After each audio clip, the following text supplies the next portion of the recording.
I'll be at my parents' house for a while to take care of my dad. But we're currently at your dad's funeral. What? At the funeral hall, the priest was just about to start the chanting. I was more exasperated than angry at my wife's completely clueless phone call, especially since I hadn't been able to reach her for a while. What do you mean? I mean, your dad has already passed away.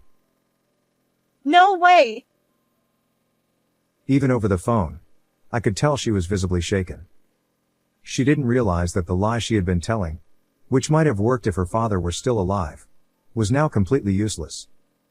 What on earth had she been doing? I was dumbfounded.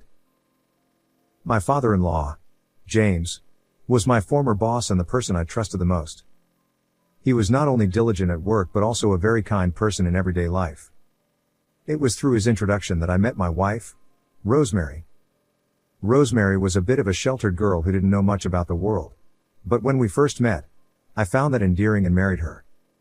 In the early days of our marriage, she worked hard at unfamiliar household chores and devoted herself to me.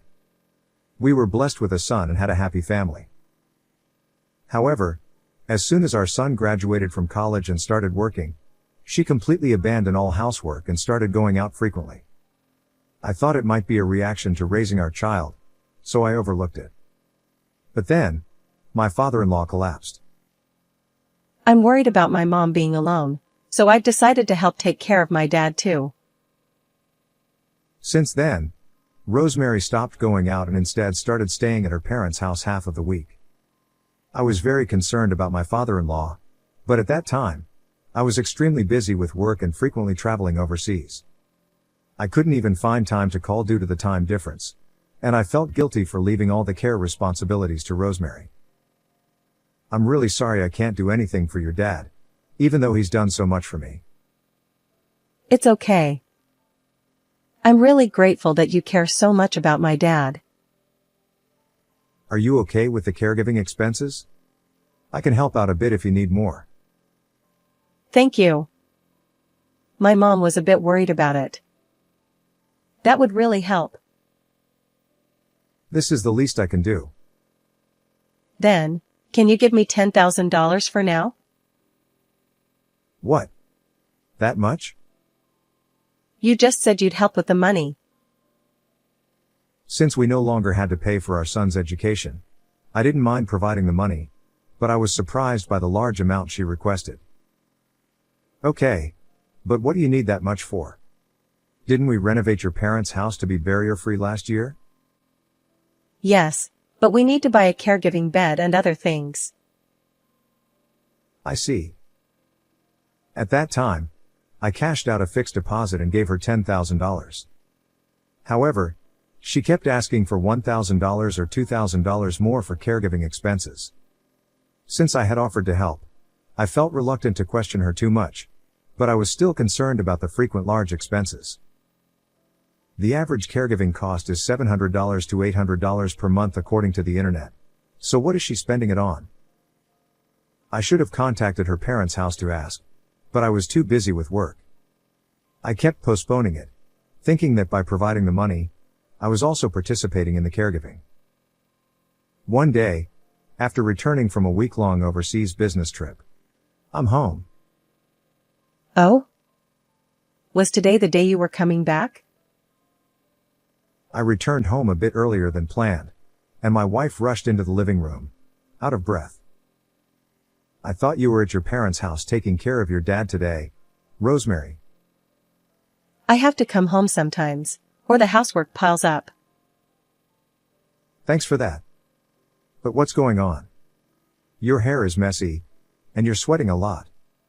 Were you doing a big cleaning?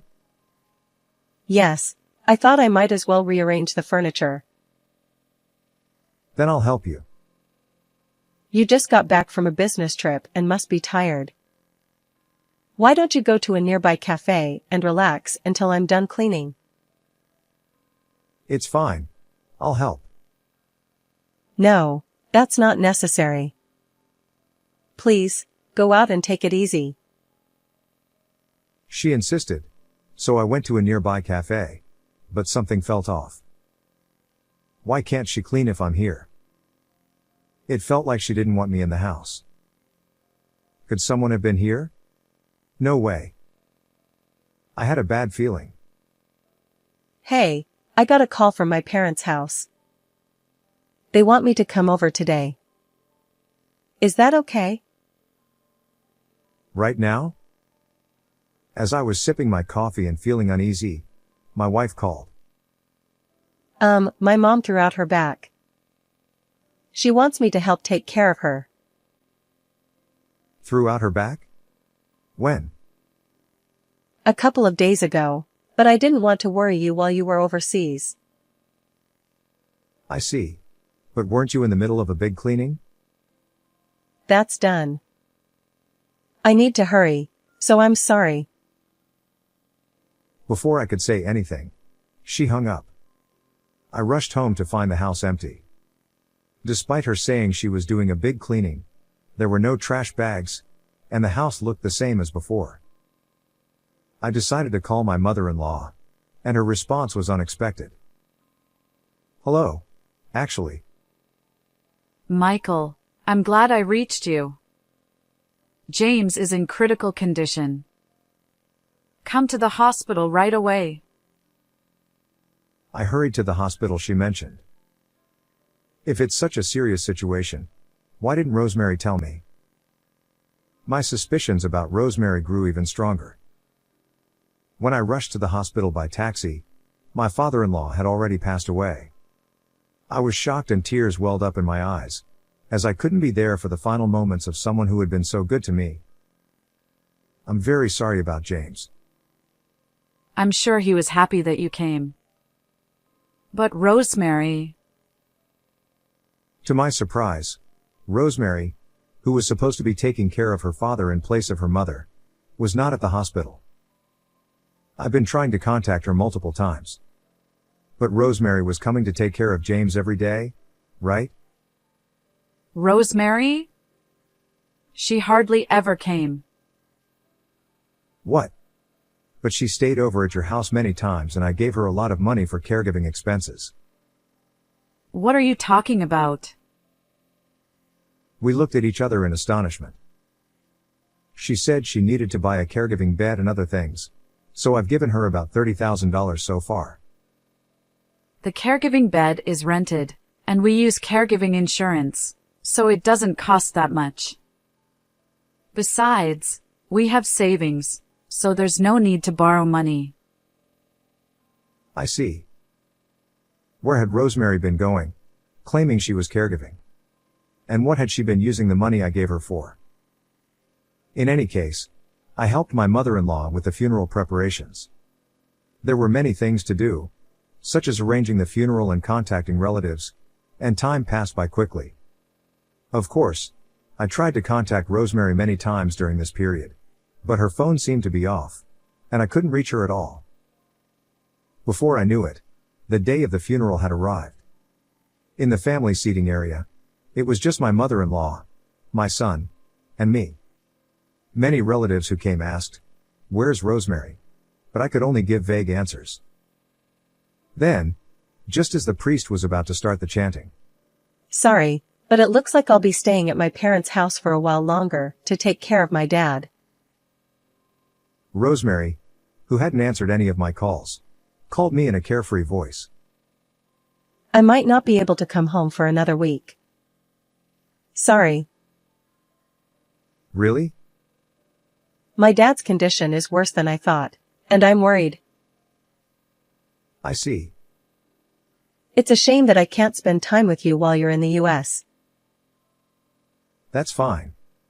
So, where are you now? I told you, I'm at my parents' house. For what reason?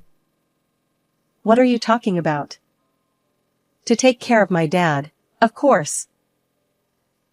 We're at his funeral right now. What?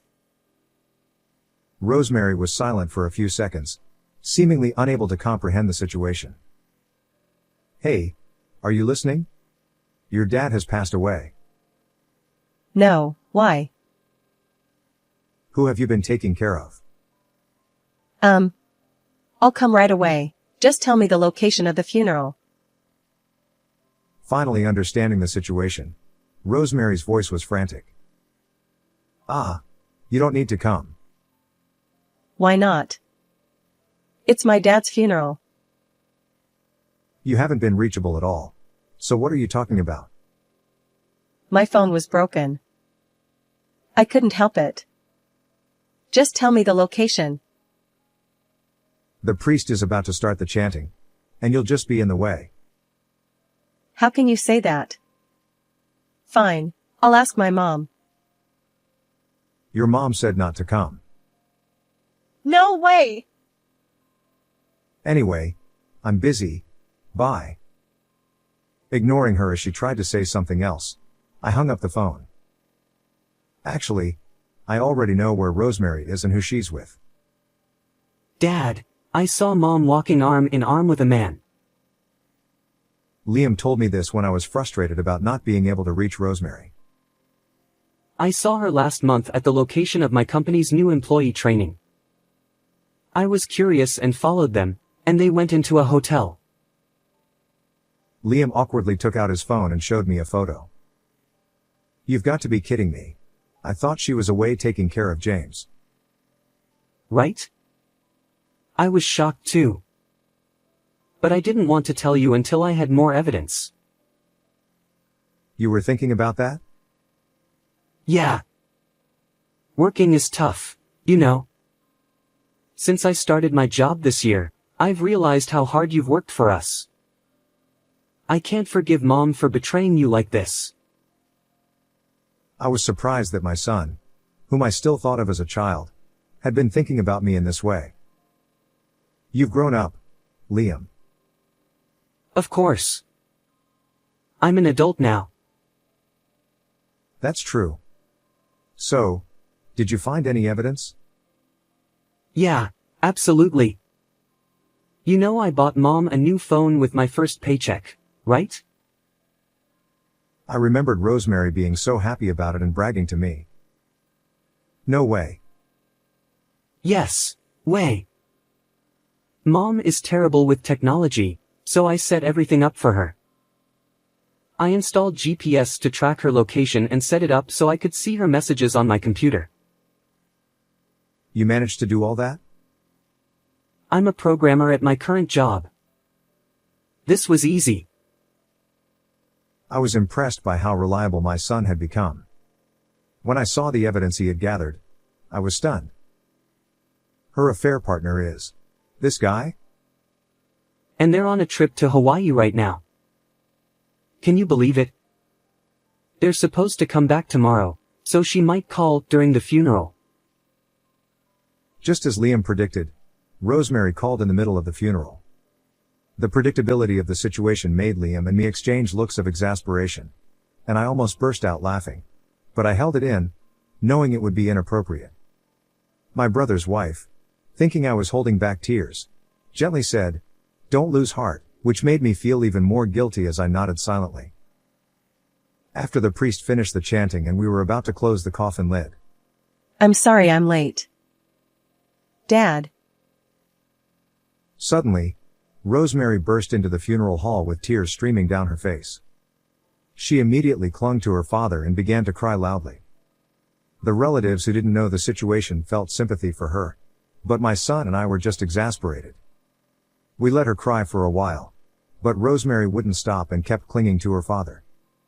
The funeral staff started to look troubled, and the attendees began to murmur. Enough already. It was my mother-in-law. She had been holding back her tears and trying to stay strong to see her husband off. Rosemary, you have no right to cry. What? But Dad died. Of course, I'm going to cry. Then where have you been all this time without contacting us? And what's with that outfit? Well, Despite it being her father's funeral, Rosemary was wearing a bright red dress. Coming straight back from Hawaii, you two didn't have time to change, did you? I glared at the man in the blue Aloha shirt standing near the entrance of the funeral hall. I never thought the affair partner would be my brother, David. All the attendees turned their gaze towards David. Everyone, while Rosemary claimed to be taking care of her dad, she was actually having an affair with my brother. No, it's not true. I just ran into David at the station, and we came here together. Your excuses are pathetic. It's true. Please believe me. He's just making things up. I have proof. What? I held up my phone and showed everyone the photos of the affair, making both of them turn pale. The hotel you always go to is Sincerity and Pure Love near the station. You go there 3 times a week. And when I'm not around, you even use our bed at home. It's disgusting. Why do you have those photos? These? Liam took them. What? The phone Liam gave you, remember? He set it up so he could track your movements and read your messages. That's horrible. You two tricked me. I can't forgive you. That's my line. While Rosemary and I were arguing, there was a sudden slapping sound from the back of the hall. I looked and saw my brother getting slapped hard by his wife. She even picked up a nearby folding chair and tried to hit him with it, causing people around to rush in and stop her. It was chaos. Taking advantage of the commotion, Rosemary came up to me. Why are you revealing this now? You're ruining my dad's funeral. You're the one to talk? He was my dear dad. Then you should have taken proper care of him. And what did you do with the $30,000 I gave you for caregiving expenses? Stop nagging about such a small amount. You're so petty. You'll pay it back.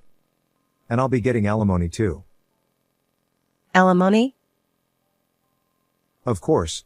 We're getting divorced. No. I don't want that. I don't want to see your face anymore. It was just a moment of weakness. I wasn't serious. Let's start over. Enough already. With my mother-in-law's sharp rebuke, the room fell silent. Please close the coffin lid. The funeral staff, who were taken aback, hurriedly closed the lid. What should have been a solemn farewell moment turned into a rushed task. I don't want to see your face anymore. At her cold words, Rosemary collapsed to her knees.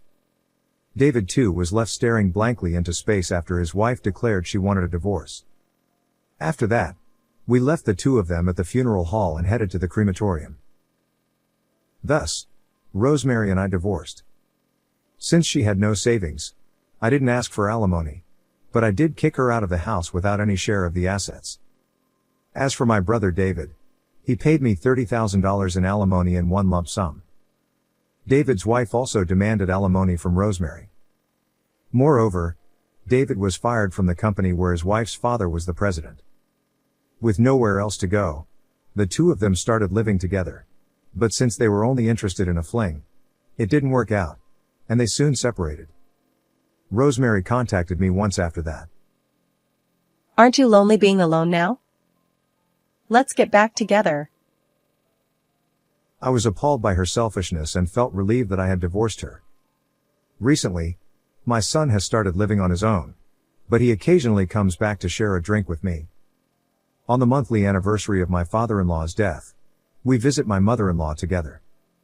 At 48, I've returned to a carefree single life, and I find it not so bad. How did you like this story? Please subscribe to my channel.